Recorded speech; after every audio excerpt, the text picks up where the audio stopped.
ಶ್ರೀರಾಮುಲು ಕಲ್ಯಾಣ ಕರ್ನಾಟಕದ ಬೇಡಿಕೆಯ ನಾಯಕ. ಕಾಂಗ್ರೆಸ್ಗೆ ಬರ್ತೇನೆ ಅಂದ್ರೆ ನಮ್ಮ ವಿರೋಧ ಏನಿಲ್ಲ. ಹಾಸನದಲ್ಲಿ ಸಚಿವ ಕೆ.ಎನ್. ರಾಜಣ್ಣ ಈ ಸ್ಟೇಟ್ಮೆಂಟ್ ಕೊಟ್ಟಿದ್ದಾರೆ. ರಾಮುಲು ಬಿಎಸ್ಆರ್ ಪಕ್ಷದಲ್ಲಿ 5ರಿಂದ 6 ಸೀಟು ತೆಗೆದುಕೊಂಡು ಪಕ್ಷ ಕಟ್ಟಿದ್ರು. ಅವ್ರು ಬಂದ್ರೆ ನಮ್ಮ ಪಕ್ಷಕ್ಕೆ ಬಲ ಬರುತ್ತೆ. ಸತೀಶ್ ಜಾರಕಿಹೊಳಿ ಕೂಡ ಹೇಳಿದ್ದಾರೆ. ಶ್ರೀರಾಮುಲು ಪರ ಸಚಿವ ಕೆ.ಎನ್. ರಾಜಣ್ಣ ಬ್ಯಾಟಿಂಗ್ ಮಾಡಿದ್ದಾರೆ.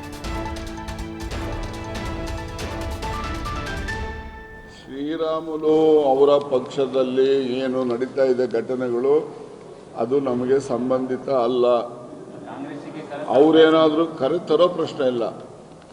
ಅವರೇನಾದರೂ ಶ್ರೀರಾಮುಲು ಅವರು ಸ್ವಯಂ ಆಗಿ ಕಾಂಗ್ರೆಸ್ ಪಕ್ಷಕ್ಕೆ ನಾನು ಕಾಂಗ್ರೆಸ್ಸಿನ ಸಿದ್ಧಾಂತಗಳನ್ನು ಒಪ್ಪಿ ಪಕ್ಷಕ್ಕೆ ಬರ್ತೇನೆ ಅಂತ ಅವ್ರು ತೀರ್ಮಾನ ಮಾಡಿದ್ರೆ ನಮ್ಮ ಪಕ್ಷದಲ್ಲಿರ್ತಕ್ಕಂಥ ಏನು ಎಸ್ ಟಿ ಮುಖಂಡರುಗಳು ಯಾರೂ ಅವ್ರಿಗೆ ವಿರೋಧ ಇಲ್ಲ.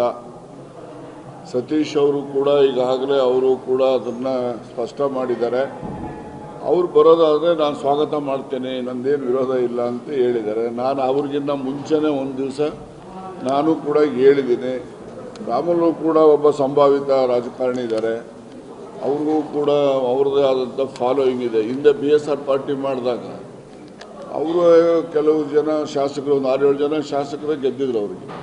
ಈಗ ಅವರು ಕುಡ್ಚಿಯಿಂದ ಗೆದ್ದಿದ್ದವರು, ಮೊಳಕಾಲ್ಮೂರಿಂದ ಗೆದ್ದಿದ್ದವರು, ಅವರು ಒಂದು 6 ಜನದ ಮೇಲೆ ಅವರು ಕೂಡ ಶಾಸಕರನ್ನು ಸ್ವಂತ ಬಲದ ಮೇಲೆ ಗೆಲ್ಲಿಸ್ಕೊಂಡಂಥ ಒಬ್ಬ ನಾಯಕ. ನಮ್ಮ ರಾಜ್ಯದಲ್ಲಿ ಎಸ್ ಟಿ ಸಮುದಾಯದಲ್ಲಿ ಅವರು ಕೂಡ ಪ್ರಭಾವಿಗಳು. ಅವರು ಬಂದರೆ ಕಾಂಗ್ರೆಸ್ ಪಕ್ಷಕ್ಕೆ ಇನ್ನೂ ಶಕ್ತಿ ಜಾಸ್ತಿ ಆಗ್ತದೆ. ಬರೋದನ್ನು ನಾನು ಸ್ವಾಗತಿಸ್ತೇನೆ. ಶ್ರೀರಾಮುಲು ಅವರ ಪಕ್ಷದಲ್ಲಿ ಏನು ನಡೀತಾ ಇದೆ ಘಟನೆಗಳು ಅದು ನಮಗೆ